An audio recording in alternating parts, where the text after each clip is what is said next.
Okay, you're live now. I am so excited to be here. I'm going to give you a really, really quick background because we don't have a ton of time and I want to make sure I get straight into the content. I've been in the profession now for over 13 years. I'm naturally very soft spoken, naturally very, very shy. And so when I started out in the network marketing profession, obviously I was very, very timid, unsure if it was ever going to work for me. So if you're one of those people wondering, oh, I want this so bad, but I'm not sure if I have the style, I'm not sure if I have the personality, I'm not sure if it's going to work for me, trust me, I 100% understand you. I know you. I know exactly what you're going through because that was me. My greatest fear was doing this, public speaking. Any sort of public speaking is what I feared most. So I want to start out for all of you of giving you a story. And I'll give you this story here in just a second. But as I started out in my profession, yeah, I had many highs, I had many lows. My first 3 years, I became the number one recruiter out of 1 million distributors. But I also not only had the highest of highs, I had the lowest of lows. I had those months where I felt like I was working. And no matter what I did, I didn't have success. So here's your first big tip before we get into this training and before I give you this powerful story is compensation will always catch up to skill set and effort, but it's almost always massively delayed. The test before the testimony, the struggle before the story, the mess before the message.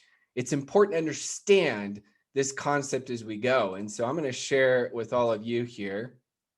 See if we can get this to work. There we go. So we're going to go through this. Let's see here. Let's change the style because it's got the, there we go. All right, I'll do that in a second here. Okay, so as you can see this, there was, and I'm making sure here, okay, there we go. So there's a famous swimmer. Her name was Florence Chadwick. And some of you are like, well, who's Florence Chadwick? If she's so famous, how come I've never heard of her? That's because she was a famous swimmer in the 1950s. And she decided she wanted to be the first female swimmer ever to swim from the Catalina, right? If you know where Catalina is in California, and some of you are like, I've never even heard of Catalina. It's an island. So she was going to swim from the California coast to the Catalina Island. And this is about 26 miles. I'm not sure what that is in kilometers. I know most of you use kilometers. It's about 26 miles. And she decides, okay, I'm going to do this. So she gets in the water. She's got her coach in the boat. She's got her mom in the boat. Her coach is has a harpoon and ready to shoot any sharks that come. And on this day, it was extremely foggy. So she gets in the water and she can't see much in front of her. And she starts swimming. She's swimming. And again, remember, she can't see much in front of her. So she's wondering, how far away is she? And her coach and mom actually see a shark and they shoot at a shark. That for me would be enough. I'd be done. As soon as I see a shark, that's it, I'm done. Well, she keeps swimming. She's swimming. 15 hours and 55 minutes later, she says, I'm done. She taps out. She says, I can't do anymore. So she gets in the boat and she finds out she was a half a mile away from shore. She was pretty much there. But remember, it was so foggy, she couldn't see it. So the reporter asks her after and says, Florence, what happened? And she says, look, I'm not excusing myself, but I know if I could have only seen land, I would have made it. So 2 months later to the day, she gets back in the water. And of course, it's another extremely foggy day. And she's got to be thinking, oh, just my luck. I get in the water again. I'm doing this incredible swim and it's extremely foggy. So she gets in, she swims, and she ends up becoming the first female swimmer ever to make it. Not only did she become the first female swimmer ever to swim those 26 miles from the California coast to this little teeny small island called Catalina, she shattered the men's record by 2 hours. Now, the reporter asks her after, Florence, what was different? Now, you've got to imagine she's extremely excited. She's probably excited this question's asked because now she has this accomplishment that's happened. And she says, the difference is I kept imagining that land was right there. And I think that's so important and that's so profound for your network marketing business because so many of you are just right there and you're so close and you got to just keep swimming as you go. And so many times we stop because we aren't sure what to do. We aren't sure if what we're doing is going to end up helping us to have success. And that's why you always marry the process and you divorce the results, is what is my good friend Curtis Broom says. And you got to make sure that you're doing that. You marry the process, you divorce the results. So now we're going to go over the cold to close method. Where do you find cold contacts? How do you find these cold contacts? How do you warm up these cold contacts very, very quickly as you go? So the first step is you go find a Facebook interest group. Now you notice I didn't say just go find any group. You notice I didn't say go find a group that has to do with your product or your service. Why? Because you're naturally going to better connect with people that have something in common with you and something in common of a passion or a hobby or something that you're interested in. So for me, I've hiked all over the world. I hiked last year in Norway. I hiked earlier this year before all the chaos in New Zealand, in Australia. I've hiked in Canada. I live here in Utah. I've hiked all over Utah. I've hiked all over Europe. I've hiked all over the world. I hiked in Singapore. So for me, this is something that I can have a real conversation with people quickly. I'm going to teach you how to do this in a very fast way to build that trust, to build that rapport. Because people are always asking, how do I find more leads? How do I generate more leads? How do I find more contacts? The first thing is you're going to do is go find that Facebook interest group. Now you can join several before you find the Facebook interest group that actually makes sense for you. Step 2, really simple. All these steps are really simple. Why? Here's another success tip for you. Successful people just do the basics better. Think about that for a second. Successful people just do the basics better. In golf, doesn't matter if you golf or not, when the top pro golfers are warming up and they're putting, they find the hole and they start out about a couple feet away. That's it. And they just practice the most easy, basic putts because they know successful people just do the basics better. It's the same thing in all sports, musical talents, all the greatest of greatest. They start out with the very basics. You see how musicians, right? They're warming up their voice. They're doing the basics. So you gotta learn the basics. You gotta learn to master the mundane, make the mundane, the boring, exciting as you go to make it happen. So step 2 is like and comment on several posts inside that Facebook group. That doesn't take that long. You can do that extremely fast. You can go find posts that you like inside the group, and within 10 minutes, you should be able to like and comment, engaging on several people's posts, because it's the law of reciprocation. What you give out comes back. So we've got to make sure that we're giving out some energy as well as we go. Step 3, make an engaging post in the group. You want to own that group. And it's not that hard because this is a group of something you're excited or passionate about, whatever that is. So I could say here, I love hiking. My 2 favorite hikes are Nepali Coast and the Path of the Gods, Amalfi Coast. The Nepali Coast, that's in Kauai, out there in Hawaii. So then you notice the big thing here is not only am I giving my insights or my perspective, is I'm asking, what are your favorite hikes? The reason why this is important is because I'm asking a question. Questions create engagement. The engagement makes it in the Facebook group from an algorithm, simplistic standpoint, is the algorithm's pretty much taken out inside of a Facebook group. So any post that has the most recent interaction with comments, that post bumps all the way to the top of the entire group. And so now you're getting even more exposure. Now you're warming up these cold contacts from a very leveraged standpoint. And so I like to give my insights and perspective, but then what I'm going to do is I'm going to ask a question. Next little simple tip and hack is I'm going to go friend request several inside of this group. Now, why have I decided to go to a Facebook interest group? Again, I want to make sure I make this really clear instead of a group that could be people are interested in your products or your services. Because most of you have incredible products and services. And most people, not all, but most people be interested. So that's why I'm just going to go to a place of people that I would naturally have conversations and have something in common with. So step 4, now that I'm in the group, now that I've made a post, now that I've gone and liked and commented on several posts, is I'm going to go friend request several. Now, as a friend request, these people in this group, what I'm going to do is I'm going to instantly message them. So right after you friend request them, your goal is to instantly message them.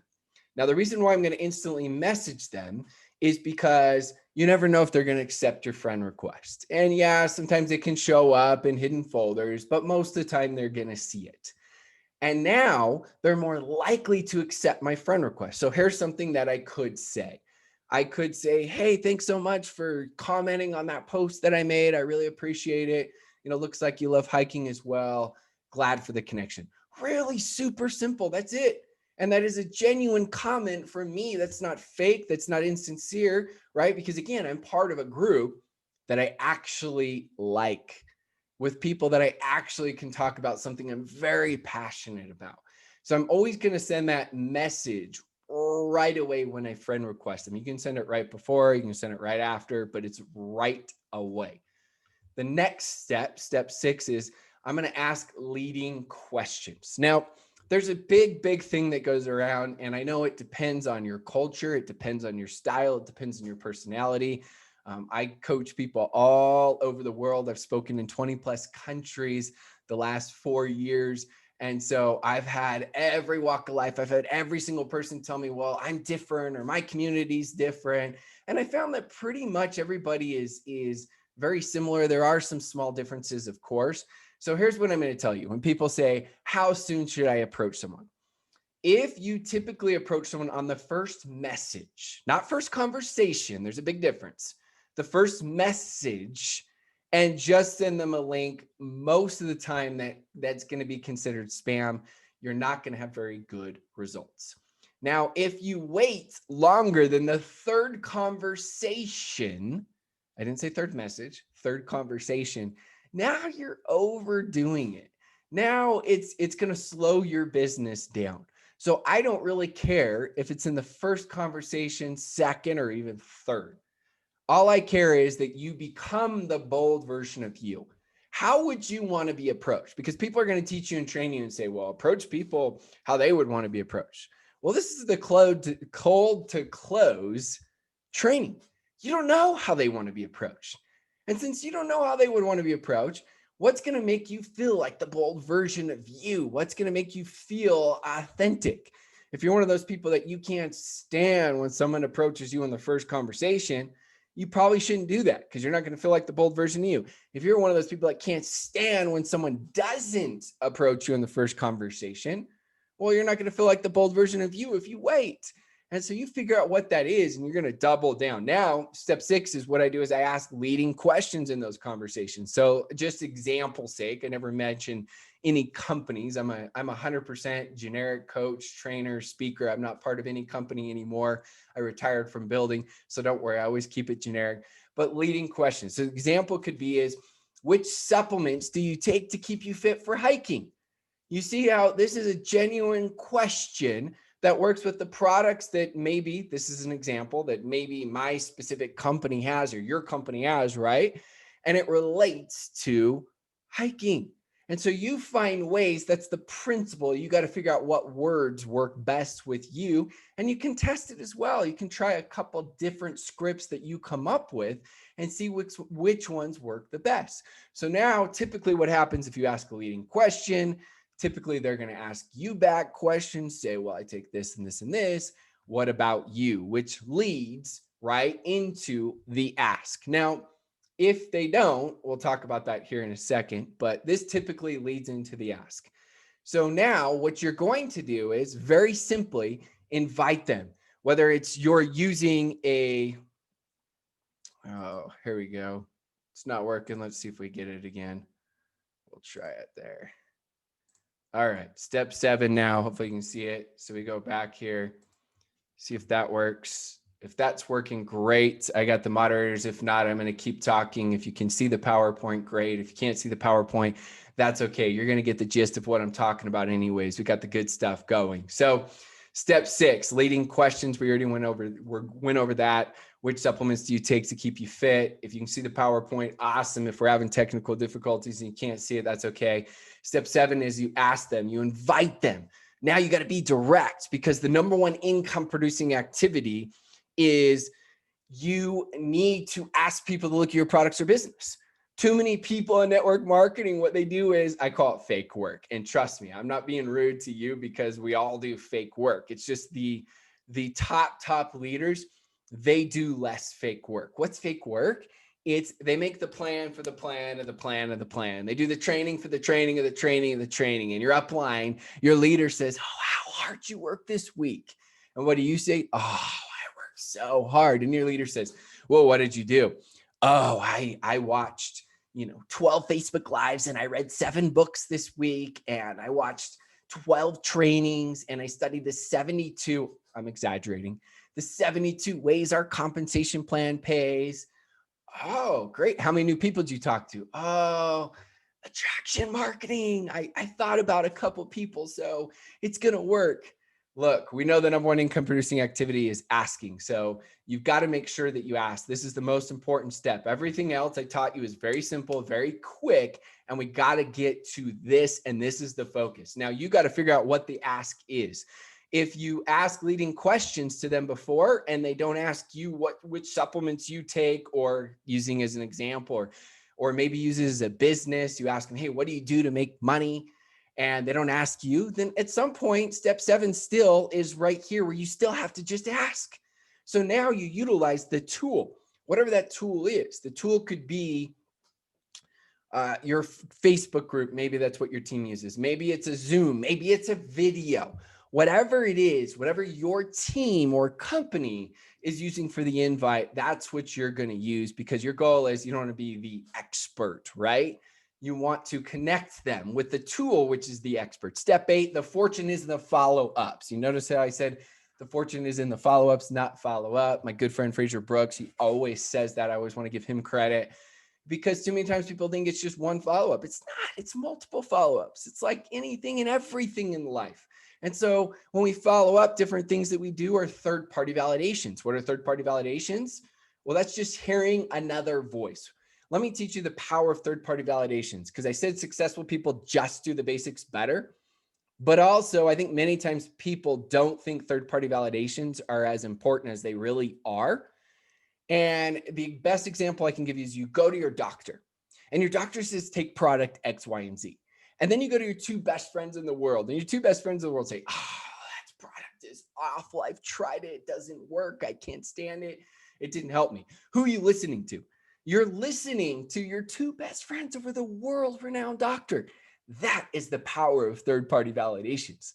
And so you want to make sure that in the follow-ups, whether you're doing, some people are doing old school 3-way calls, some people are doing Zoom, some people are doing messenger chats in Facebook, right? I know Jessie Lee, she loves doing those. And so what you're doing is you're just combining people in a group chat, but it's just hearing an additional voice. And step 9 is sign up, or if they don't follow up, then what you're going to do is this, and this is my last simple tip, and then I'm going to make sure I answer any questions that anyone has.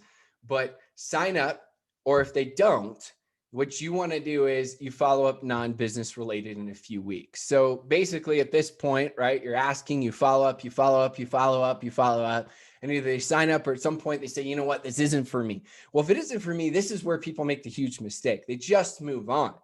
Well, what I do is I always make sure at this point, what I'm going to do is I'm actually going to make sure that I say, okay, it sounds like right now isn't a great time for you. Are you okay if I keep you posted on my results? Almost always they say yes. So now what I do is I just find a way to reach out to them. Maybe it's on social media, I see them, right? Maybe I shoot something in Messenger and Facebook Messenger, a message, and in a couple months, right, or a couple weeks, I'm going to shoot them a message non-business related. And then after that, in a couple months, I'm going to keep them posted on what's happening. And then after that, again, whenever you feel like it's right, whether it's 2, 3, 4, 5, 6 months, then after that, at some point, you're going to ask them, say, hey, look, I know it wasn't great timing before, but this and this and this has happened in the last several months. And I promise you it's worth your time to take another look. I can't tell you.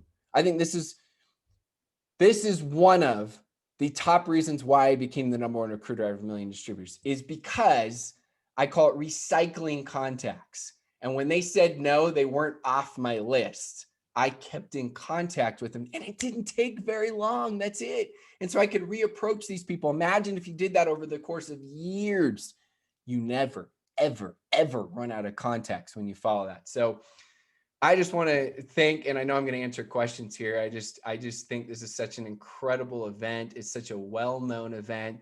So many incredible speakers. The hosts have done such a great job putting this together, but I'm excited to answer any questions that any of you have. So I'll turn it back to the host right here and stay on here to answer any questions. Okay, great. That was a great session. And yes, there are some questions for you. So let's start with the first one. So here it goes. I just joined my company 2 days ago, and I want to be successful like other members.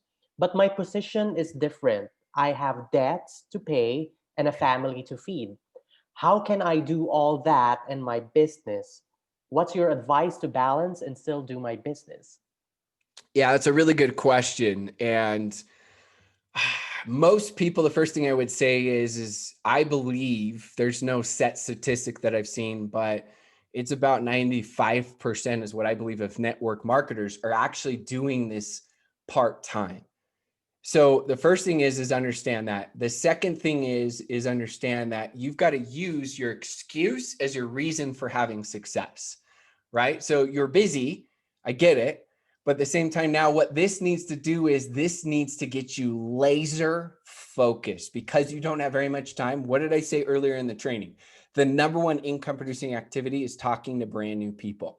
And too many people, when they're part-time, what they do is they spend 95% of their time on studying, when really the best training is to get into action. And as you start inviting more new people, you're going to find you're going to get better at the invite. You're going to get better at the follow-up. You're going to learn as you go. So what I would do is I would be laser focused. I would schedule it out. Let's say you only have an hour a day. Well, in that hour, make sure that you are making those brand new contacts. And then try to find other times. Maybe on your lunch break, you have time to, catch up and study some of the trainings. Maybe you get up a little bit earlier. Maybe you're one of those people that watches a little bit of TV and you sacrifice TV. I didn't watch TV my first 6 months. But when you've got the vision and it's clear enough, you're going to find time to learn what you need to learn.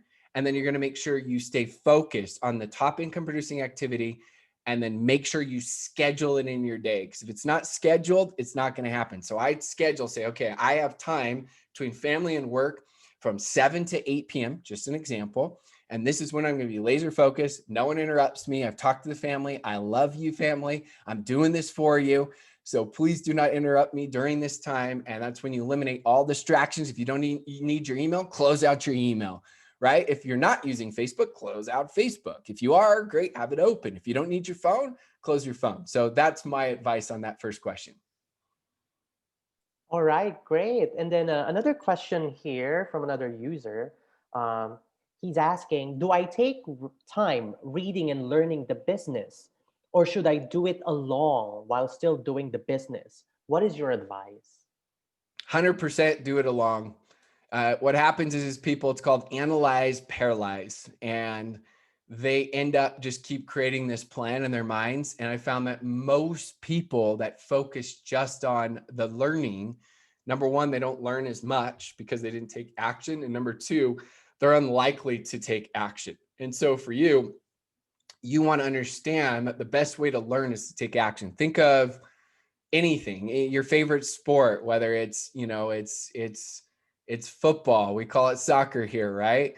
You could watch all the YouTube videos you want in the world, but if you don't go actually practice it, you're not going to become good at it. And so I say learn as you go. And as John Maxwell says, fail your way forward. Yes, you're going to make mistakes, but I promise you, this is the best way to help you to make your money back, get a little bit of success, learn from these mistakes as you go and get better. So yes, learn as you go. I love the way that that question was asked. Okay, great. And perhaps we have one more time for one more last questions. Okay, like what motivates you to do your best every day? I'm quite losing hope in this business as each day passes by. Yeah, so a couple different things that I do is I wrote out, think of it as a why statement or a definiteness of purpose of why I'm doing this. Number one. Number two, you got to gain perspective. Think about what things can you make residual income in? Think about how hard that is. If you own, maybe it's a business, how much investment does that take? Here in North America, most businesses don't turn a profit for 3 years. If you own real estate, you have to invest a lot of money with very little monthly residual returns. If you want to become a doctor, I know here in the US, you got 12 plus years, and I know around the world, it's very similar. And so you think about everything worthwhile is always harder than you think it is. So once I gained perspective on it, it helped. Then the next thing I had to do was personal development. So I've read slash listened to over 1,000 books the last 13 years. I know that's a lot. Actually, I'm over 1,100 now. And the thing is, I was always learn action, action, action, action. But I will do over an hour of personal development, even still, even though I've made millions of dollars, I still will do that today because I know that I need it. And so wherever you feel like you're weak, you can find those types of books and articles and study those when you're doing your personal development and then take action. Don't lose that vision. Just like I said at the beginning with Florence Chadwick, a lot of times you're just right there. You got to just keep swimming, swimming, swimming to make it happen. I just want to tell all of you this and finish with this because my time is up. Number one is you can do this. Trust me, someone with less than you has made it happen. How do I know? I've spoken in 20 plus countries. I just know.